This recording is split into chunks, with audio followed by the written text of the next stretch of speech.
बच्चा बिगड़ेला माई बाप के गलती से। सुने में तनी अजीब लागता ना, लेकिन हम रवा सबके सही बात कहतनी। बच्चा बिगड़ेला माई बाप के गलती से।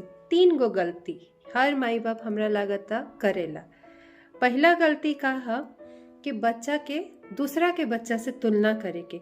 होकर बच्चा हैसन बा, होकर बच्चा हैसन बा, तू काहे ऐसे हो गईली। जब ई कंपैरिजन, जब ई तुलना करल छोड़ देब नु तो औरो बच्चा अच्छा हो जाई। दूसर का गलती रवा सब का करतनी, दिन भर बच्चा पे चिल्लातनी। अरे बच्चा कोनो चिल्लाए के चीज है। कभी निमनों से बोल बतियाली, देखी बच्चा कैसे खुश रहता। बच्चा के हमेशा बड़ाई करी, हमेशा तारीफ करी। हमार बच्चा तो सबसे बढ़िया है, हमार बच्चा तो हयो काम कर सकता, हमार बच्चा तो हो कर। ऐसे करे से का होई, बच्चा के कॉन्फिडेंस, बच्चा के मनोबल बढ़ल जाई। तीसर का गलती रवा सब का करतनी जा, ओवर एक्सपेक्टेशन, बहुत उम्मीद रखतनी अपन बच्चा से।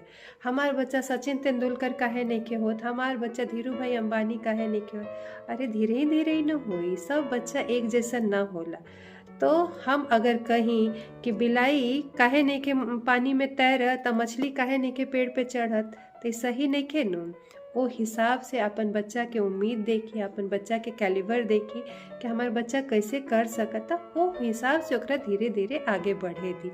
एक के हाली बोझा मत डाल दी। बोझा डालला से बच्चा बहुत अच्छा ना हो, बच्चा खराब हो जाए।